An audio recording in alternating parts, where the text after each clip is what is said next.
What you're looking at here is the product that started it all. This was the very first thing I made for sale in the original Wire Everything product. This is an EPAS integration harness for 2005 to 2010 Mustang.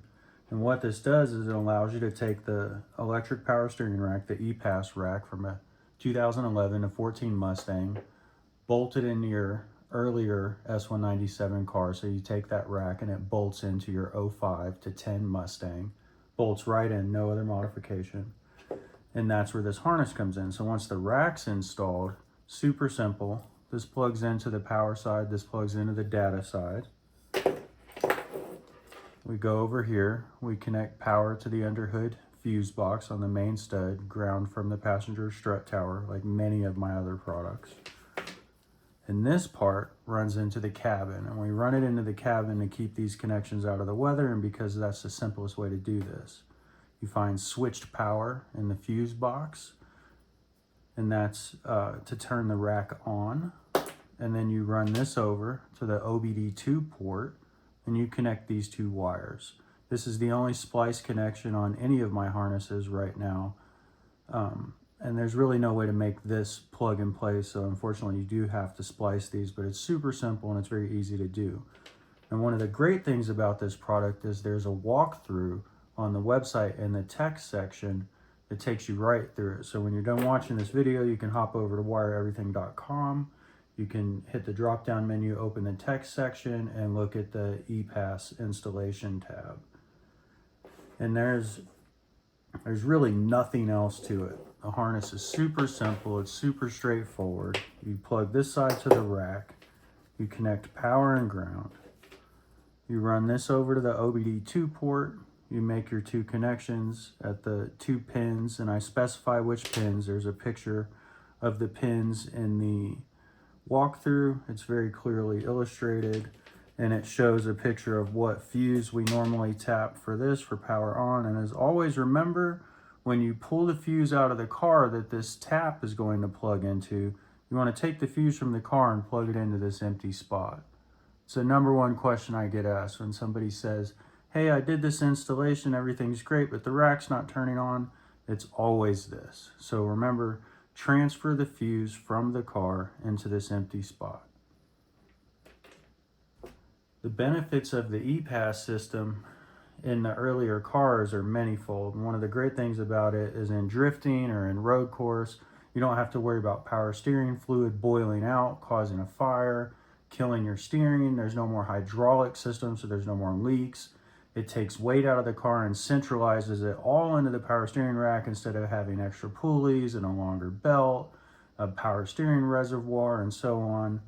And it also lets you pick up a couple horsepower because the engine's no longer driving the power steering pump, which is really great. So the benefits, mechanically speaking, are really straightforward. You get to go to a shorter belt, you pull pulleys out, you pull the power steering pump out, there's no more fluid, there's nothing that can catch fire. These racks are no longer made, so every rack you get to replace your hydraulic rack is remanufactured. And what does that mean? It means they took an original old part, they refurbished it, they hit it with some spray paint, they sold it to AutoZone, who sold it to you. Hopefully it doesn't leak. Hopefully it doesn't have problems. And if it does, you get to take it back out and go through that again. Meanwhile, the EPAS racks pretty much last the life of the car. They very rarely fail, and you can pick them up used. So if you want to save a lot of money, you can go to your local pull apart or get on eBay, find a used rack, 2011 to 14, and bolt that rack into your 05 to 10. You can go on Amazon through Detroit Axle and you get a remanufactured rack. And you'll see in the description on the reman rack, it says that the rack has to be programmed. Well, this isn't true. There's no way for the aftermarket to affect the programming on the rack. So the remanufactured racks that they sell already have the original programming from Ford. So there is no need to be concerned about that. The rack is going to work no matter what. You can also use the Boss 302 Ford racing rack, albeit it's rather expensive. And that gives you the highest performing, so to speak, rack.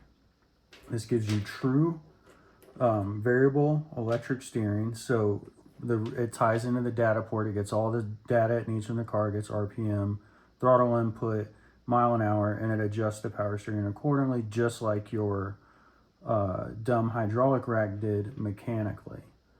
So, and you don't have to worry about things like you'll see on the rack, some say they're for 18-inch wheels, some say they're for 19-inch wheels, and so on. All that is are these things called rack spacers, and you can go in there, pull the rubber boot back on the inner tie rod and just pull that rack spacer out, or add them. And what that does is when the wheels turn, it keeps the wheels from crashing into the lower control arm. So the bigger, wider wheels need a rack limiter so that the wheel, when you turn fully, doesn't hit the control arm. So you can add or remove those. Most people have success just putting the rack in and leaving it alone.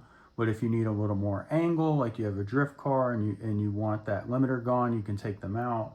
Or if you have a road course car with like 11-inch wide front wheels, you can put the limiter in and keep the wheel from crashing into the control arm.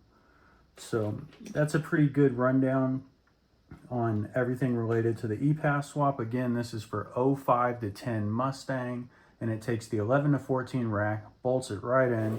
You take this harness, it's rather inexpensive. These used to cost a lot more money, but I've been able to streamline them and get production down.